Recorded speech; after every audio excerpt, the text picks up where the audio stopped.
Muy buena noche, bienvenido una vez más a su programa Acción Positiva. Hoy vamos a tocar un tema que es muy importante, que en realidad probablemente no se le da el verdadero tamaño de cómo este tema nos afecta y cómo el buscar soluciones consensuadas, dialogadas, van a repercutir en tener un mejor país. Le voy a dar la bienvenida al señor Luis Lara. Él es secretario general del Frente Nacional de Lucha. Bienvenido, Luis. Muchas gracias, doctora Redondo. Un saludo para toda su audiencia. Muchas gracias. Que tiene en este programa, que es un programa de orientación muy bueno a nivel nacional. Muy amable, Luis, muy amable. Pues realmente yo decía un poquito en la introducción el tema de que Guatemala, Luis, desafortunadamente vivimos en una ingobernabilidad que está ahí presente, que está con el potencial de desarrollarse más. ¿Por qué le digo esta ingobernabilidad, verdad, Luis? Desafortunadamente, frecuentemente nosotros observamos que hay protestas, que hay movilización popular dentro de la ciudad, fuera de la ciudad, por diferentes grupos y por diferentes temas. No vamos a tocar en sí los temas en sí, ¿verdad? Sino que vamos a hablar los efectos de la movilización. Por favor. Bueno, efectivamente el país es producto de un proceso que se ha venido agudizando cada día más. Es muy correcto de que se hable de construcción de ingobernabilidad de manera permanente, producto también, si nosotros revisamos, qué sé yo, 15 años atrás, y podemos como revisar, vamos a ir dándonos cuenta que el país no encuentra realmente el camino para construir más democracia. Yo creo que uno de los problemas en el país son nuestras democracias demasiado limitadas. Además, hay muchas cosas que se han quedado postergadas, que no han sido prioridades en las agendas de distintos gobiernos. Entonces estas crisis de ingobernabilidad se van juntando, se van acumulando y en el final van a deteriorar los procesos, en donde efectivamente todos salimos afectados, ¿verdad? Porque los niveles de ingobernabilidad no solo se reflejan en una marcha, sino que se reflejan en otros aspectos de la vida integral de un país. Yo tendría que comentarle, Luis, como lo hicimos antes de empezar el programa, de que mucha gente, por ejemplo, le achaca a las movilizaciones populares muchas situaciones. Por ejemplo, dice, ahí está Luis Lara y están bloqueando y yo no puedo pasar, tengo que ir a trabajar, la economía está perdiendo millones, etcétera. Estoy seguro que usted ha oído mucho de esto. ¿Qué le contestaría a usted a esta gente que dice que ustedes en realidad no miden bien lo que está influenciando estas movilizaciones? Bueno, yo creo que por lo regular en nuestras sociedades identificamos los efectos, pero nos cuesta identificar las causas de la ingobernabilidad, de la corrupción, de la impunidad y de la pobreza, que son signos que efectivamente están inmersos en la sociedad, haciéndole daño a la sociedad en su conjunto. Realmente hasta este señor o esta señora que va tranquilamente en su vehículo o va caminando en un bus y se tiene un problema por una marcha, se molesta, pero es parte, también ella es parte de este problema, porque el problema no es de Luis Lara. Fíjese que efectivamente el día de ayer se dio un fenómeno. Salió un rumor en donde muchos decían que me habían asesinado, otros decían que estaba preso y otros decían que me habían sacado del país. Las tres cosas eran mentiras. Y entonces todo esto genera ingobernabilidad. Entonces, ¿por qué salen estas cosas? Nosotros realmente no las comprendemos. Pero lo que sí entendemos es que hay necesidades que se quedaron postergadas después de la firma de los acuerdos de paz.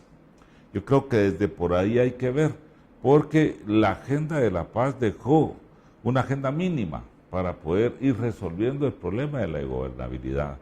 Pero, para mal nuestro, muchos funcionarios que son los responsables de poder resolver los problemas, ellos se han convertido en generadores de ingobernabilidad. Lo que pasa es que estos rostros no muchas veces aparecen. Aparece el rostro del que está reclamando un derecho que tienen los niños, las mujeres y las personas en nuestro país. No es justo que en este país, de cada 10 niños, 6 niños tengan problemas de desnutrición crónica y estos niños estén afectados ya para su presente y futuro en los niveles de la educación, porque su cerebro no tiene ya esas cualidades. Esto, los grupos sociales como los nuestros, no podemos dejar de hacer la denuncia, de decir que un país que no le da alimentos a sus niños, no sé cómo se llame, si estamos en democracia o en qué. Otro país que no tenga una jeringa para poner una vacuna y no haya vacunas en los niveles más lejanos, como es donde están los puestos de salud, ¿cómo le podemos llamar? ¿Quién genera realmente la ingobernabilidad? Porque a veces miran a Luis Lara que aparece en una marcha, pero no miran al que gestó la ingobernabilidad al haberse olvidado de quienes le delegaron el poder para que él tuviera un poder político, un poder público. Entonces yo creo que la gente tiene razón, la gente se molesta y con toda razón, pero la gente también solo ve el resultado, no ve la causa. Si nosotros analizamos al país, vamos a encontrar que nuestro país realmente se mantiene de manera casi permanente en un conflicto social, pero no encontramos mecanismos que la democracia nos da para resolver ese problema social. Porque usted mencionaba hace un momento 15 años, ¿verdad, Luis? Pero yo diría que no son 15 años, son mucho más, ¿verdad, Luis? Porque hemos venido sumando y sumando y sumando la problemática. Porque pues esas estadísticas aterradoras que usted menciona, niños sin acceso a educación, sin acceso a comida, creciendo pues con un déficit enorme, pues ellos van a ser los niños del futuro. O sea, Guatemala es casi imposible que salga. Ahora, pero tal vez volviendo un poquito al punto, a veces gente que nos escribe y dice, miren, es que mucha de la gente que está ahí en esas manifestaciones no sabe ni siquiera por qué está ahí. ¿Cree usted que así es? ¿O cree usted que la gente que participa en las manifestaciones, porque no es fácil venir desde sus pueblos, no es fácil montarse en una camioneta, madrugar, ¿usted cree que la gente que viene a participar verdaderamente está involucrada? Mire, hay personas realmente que salen a las 3 de la mañana, 2 de la mañana de sus lugares de origen. Esta gente hace un inmenso esfuerzo, porque también no es gente que le sobre el dinero, sino que es gente que vive del día a día, de su quehacer, de su jornal, si es que tiene empleo. Y entonces, ¿por qué esta gente se viene a las cabeceras departamentales o a veces a la ciudad a plantear de alguna manera su forma de cómo está sufriendo? Porque lo que pasa es que hay que interpretar en el rostro de estas mujeres, de estos niños, de estos hombres, el por qué hacen ese inmenso esfuerzo. Entonces yo creo que la gente, desde luego, que come sus 3 tiempos, que tiene su agua potable con calentador, que vive en una casa decente, no tiene las condiciones que tienen estos compañeros y compañeras que de alguna manera el sistema los ha empobrecido y los ha olvidado. Yo creo que hay que interpretar, por eso le decía, ese factor de niveles de pobreza, que ese es uno de los que generan ingobernabilidad. Construya más pobreza y va a tener más ingobernabilidad. Construya usted más corrupción y va a haber más ingobernabilidad. Construye más impunidad y va a tener más ingobernabilidad. Entonces yo ponía después de la firma de los acuerdos de paz, pero esto, como usted muy bien lo dijo, es un problema estructural histórico, que todos tenemos una responsabilidad. Yo creo que en esa responsabilidad de participación social, si nuestro pueblo aprendiera que nosotros solo le delegamos el poder a los que están gobernando y que de la participación social puede salir una propuesta que venga a enfocar con mucha claridad políticas públicas que vengan a derrotar la impunidad, la corrupción y la pobreza, eso podría evitar que efectivamente hubieran manifestaciones en varios lugares del país. Lo que pasa que eso no es prioridad. Entonces, cuando no son prioridades la pobreza, no es prioridad la justicia en un país, cuando no es prioridad la paz, entonces aparece la ingobernabilidad. Yo creo que hay que verla desde esos puntos de vista. Cuando, por ejemplo, nosotros vemos las manifestaciones, ¿verdad, Luis? Se va creando algún tipo de polarización. Sabemos nosotros perfectamente que las áreas de más pobreza, de más desnutrición, de más atraso son las áreas rurales. Entonces, a veces los habitantes de las ciudades, pues también con deficiencias y también con escaseces, pero están mejor que los de afuera. Entonces, ¿no le preocupa a usted que de repente se vaya creando una polarización que diga, es que los que manifiestan son los del campo, a los que nos afectan son a los de la ciudad? Como que no se entiende que el problema es un problema nacional, Luis. Es efectivamente uno de los grandes problemas que genera haber olvidado una agenda social y haber priorizado una agenda económica. Entonces yo creo que ese es otro elemento que los señores que están en el poder, en todos los poderes, porque una cosa es el poder político, otra cosa es el poder público, otra cosa es el poder económico, otra cosa es el poder ideológico. Todos estos poderes debían de hacer esa profunda reflexión, que estamos obligados a ir construyendo una democracia más real, más funcional, más participativa, que le permita a la gente resolver sus problemas de orden prioritario. Por ejemplo, el empleo en el país. ¿Cómo estamos de empleo? Mire, nosotros somos en Centroamérica el país más atrasado en números de empleo. Si nosotros vamos a revisar también cómo estamos nosotros en mortalidad infantil, sigue dándose muchas muertes maternas que no deberían de darse. Miramos nosotros cómo estamos en el problema de materno infantil. Entonces, en educación, entonces creo yo que el llamado para comenzar a erradicar esos niveles de gobernabilidad es generar espacios de diálogo social de buena fe para poder abordar los temas prioritarios de país, pero que haya seguimiento y sean diálogos que den resultados. El problema es que usted llega, abre una mesa de diálogo, hacen un acuerdo y a la vuelta de la esquina lo quebrantan porque no está dentro del marco de los intereses económicos. Bueno. Porque realmente una persona que viaje de Quihuilhuitz, Alta Verapaz, que apenas tiene nombre, se convierte en un número. Y entonces esa persona también es importante, es ciudadana. Creo yo que debemos de construir procesos de igualdad.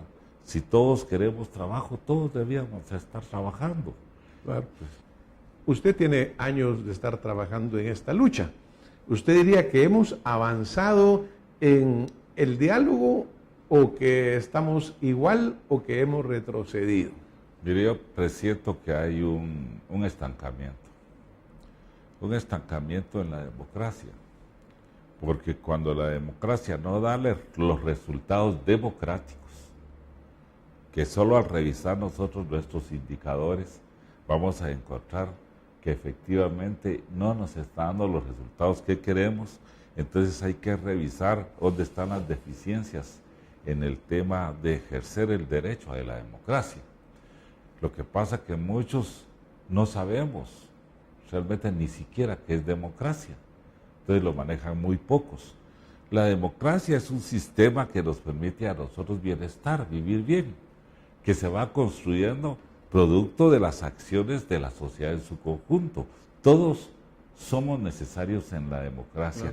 Aquí hay que partir del principio de la complementariedad, pero aquí no hay complementariedad, porque alguien quiere abusar de otro. Y entonces ahí es donde hay un problema, ¿verdad? Hay un informe del Programa de Naciones Unidas para el Desarrollo que salió hace algunos meses, en el cual la pobreza en Guatemala, en vez de disminuir, aumentó. Es decir, dice uno, pues obviamente vamos para atrás. Ahora, diálogo de sordos es una frase que se usa mucho, ¿verdad? Pero cuando usted busca con quién dialogar, yo me recuerdo que había un sistema nacional de diálogo, que han existido otras instancias de diálogo. Luis, ¿sirven o no sirven? Mire, nosotros hace más o menos año y medio exigimos a través de una manifestación, precisamente porque es el único medio que tienen los pobres para que salga en un periódico o para que lo escuche un político. Entonces nosotros buscábamos que se hiciera un encuentro de diálogo social que permitiera ubicar la problemática y comenzar a resolverla. Nunca se nos hizo caso.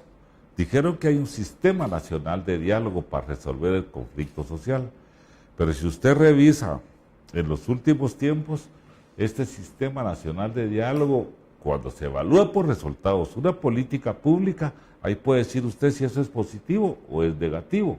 Claro. Pues yo he visto que ese sistema nacional de diálogo no ha resuelto un solo conflicto. Por el contrario, mire cómo han resuelto el tema de la mina San Rafael. Mire cómo resolvieron el tema de Varías, Huehuetenango. Mire cómo se están resolviendo los conflictos sociales. Creo yo que esa forma de resolver, que ahí también hay niveles de opinión, donde se habla que la fuerza ya está rebasada. La fuerza nunca va a resolver un problema. Entonces creo yo que lo más importante sería construir un verdadero mecanismo de diálogo social que le permita a los interlocutores sociales reconocidos legítimamente por el pueblo y por las instituciones encargadas de construir gobernabilidad, montarla, poner efectivamente sus cronogramas de trabajo para que en determinado momento tengamos un resultado, para que haya una verdadera acción positiva. No estoy haciendo propaganda al programa, pero es que aquí no hay acciones positivas. Claro, porque usted mencionó muy bien, o sea, para obtener prácticamente cualquier resultado hay que saltar a una movilización, ¿verdad? Sí. Por ejemplo, tuvimos pues la ley de vegetales, la ley de desarrollo rural, prácticamente todo va a terminar en que hay que hacer presión, ¿verdad, Luis? No hay un diálogo realmente, y yo siento que eso va para atrás permanentemente. Ahora, nosotros estamos entrando ya en el año electoral, y en el año electoral usted sabe que son años de gran inestabilidad. ¿Avisora usted que la situación se va a poner peor?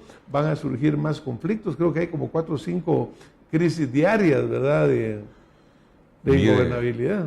Sí, realmente yo creo que el proceso electoral debía ser, como muy bien se dice, en democracias desarrolladas, fiestas electorales. Aquí se convierte en conflictos electorales, claro, ¿verdad? Producto de esa limitación, de querer imponer las cosas de otra forma y no imponerlas desde la tierra, desde parados en la tierra, como se dice popularmente, ¿verdad? Estamos bien parados en la tierra. Los pies en la tierra. Los pies en la tierra, ¿va? Yo creo que abordar el conflicto electoral con una ciudad sentada, con un país sentado en el conflicto, es riesgoso. Yo creo que todos los señores que van a participar en este proceso electoral, y especialmente el pueblo, que es en el final quien delega su espacio de poder a determinado partido político, debemos de ser muy cuidadosos, ser muy responsables, ¿verdad?, para poder de alguna manera mantener algunos niveles de estabilidad, porque nosotros consideramos que el conflicto debe hacérsele un análisis a cómo abordar los conflictos. El problema es que aquí no hay una teoría que le permita a los funcionarios, a los políticos, tener efectivamente las fases del conflicto, para poder darle atención a todo ese conglomerado de problemas que en el final se vuelve en crisis. Claro. Fíjese que tenemos una crisis alimentaria. Por ejemplo, desafortunadamente en ocasiones políticas todo esto se convierte en promesas, ¿verdad, Luis? Porque esos 15, 20 años que usted menciona han vivido promesas de todo tipo, que vamos a erradicar el hambre, que vamos a hacer desarrollo rural, porque a veces la ley no es suficiente, ¿verdad, Luis? Puede salir la ley, pero necesita implementación, necesita financiamiento, necesita ejecución.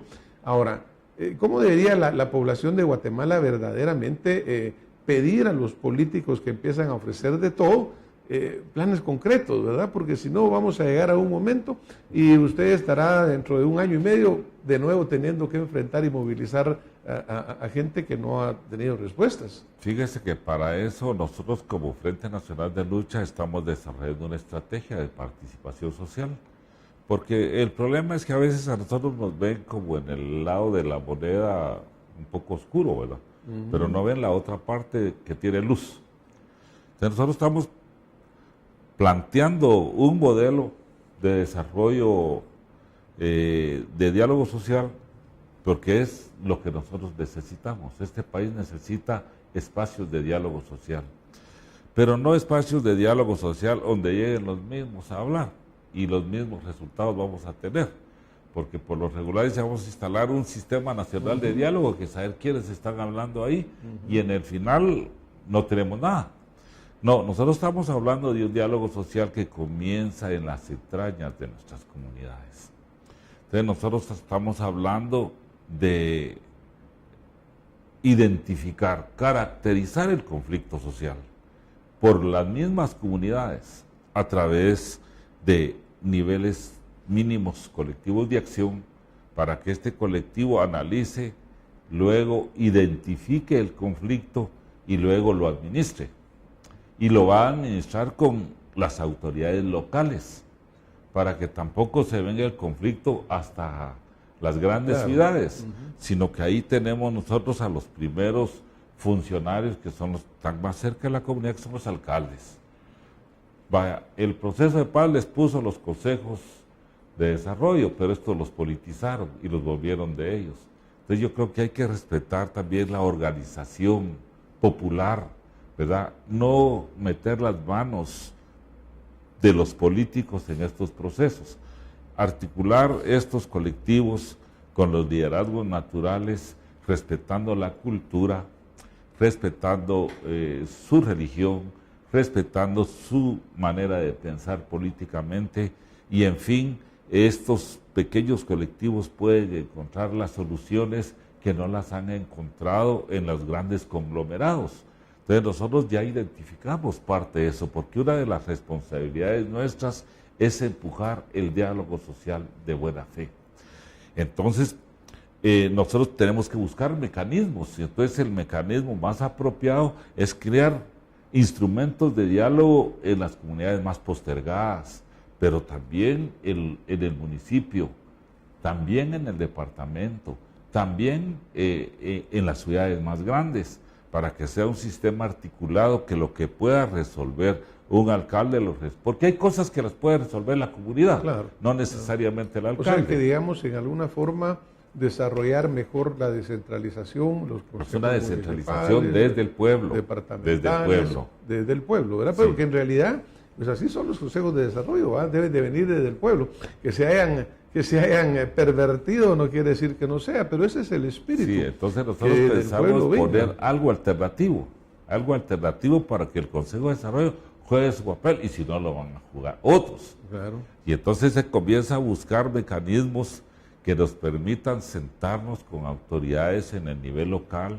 en el nivel regional, en el nivel departamental, y posiblemente de esa forma evitar pues esto que mirábamos nosotros, que es en el final el resultado de la falta de una política de diálogo social que nos permita construir una democracia mejor. Por eso hablábamos de esa democracia real, de esa democracia funcional, de esa democracia participativa, que en el final está, eso está legislado, usted muy bien lo dijo, claro. Está legislado, pero es derecho positivo no vigente, claro. Porque no ayuda a las personas, está en letra muerta ahí. Claro. Ahora, como pues el Frente Nacional de Lucha, para algunas gentes tiene una sindicación, son los que hacen bochinches, son los que paralizan. cómo socializar, digamos, para que su mensaje sea oído, ¿verdad, Luis? En una forma amplia. Desafortunadamente en Guatemala dice que oímos y tapándonos de un oído, porque nadie le pone atención a lo que dice el otro. ¿Cómo piensan ustedes socializar esto que usted menciona? Porque obviamente yo creo que está en la ley, es bueno, ahí está la raíz de donde debe salir el verdadero poder de una nación. Mire, los procesos de socialización de ideas son importantes. Entonces nosotros estamos trabajando, hay más de 1.600 líderes en todo el país que están impulsando este proceso. Será socializado desde abajo con acciones cara a cara con la gente, porque no tenemos dinero para poner campos pagados. Gracias a Dios usted me invita aquí a su programa Acción Positiva, pues es un instrumento que se pone en beneficio realmente de la democracia y la sociedad, porque traslada información positiva. Vamos a ver en qué medios de comunicación se puede hablar efectivamente, ya no de los conflictos, sino de la forma como resolvemos el conflicto, claro, ¿verdad? Porque yo creo que hay que ser responsables. No se puede pensar que solo saliendo a las calles se puede resolver un conflicto. Cuando se acumula y no se le da tratamiento, termina en eso. El último paso, la última presión. Luego. Luis, nos vamos a tener que ir, ¿verdad? Pero verdaderamente, pues yo sí quisiera enfatizar en esto que usted menciona. Guatemala tiene que ser un país con oportunidad para todos, en los cuales todos tengan acceso a mejor educación, a mejor salud, y que sea un país verdaderamente democrático. Yo espero verdaderamente que cada día vayamos construyendo una mejor conciencia ciudadana, Luis, y vayamos dando pasos significativos para adelante, que nos sentemos a dialogar, que encontremos soluciones, y para que no sea tan doloroso cada momento que nos está sucediendo. Creo que es la gran tarea de todos, ¿verdad? De encontrar los caminos para la construcción del amor, de la justicia, de la esperanza y de la paz. Claro. Bueno, pues eso es nuestra responsabilidad, ciudadanos, escuchar todos los puntos de vista, valorizarlos, hacer preguntas y realmente formar nuestra propia opinión. Decir, a ver, ¿yo qué pienso de esto? ¿Qué pienso de esta oferta? Porque lo que usted menciona muy bien es que Guatemala es un país de tremendas desigualdades, lo cual no es justo, porque hay millones de guatemaltecos que la esperanza les pasa muy lejos. Muchas gracias. Muchas gracias a usted por haber estado con nosotros y a ustedes pues que pasen muy buena noche y nos vemos la próxima semana con más Acción Positiva. Muchas gracias.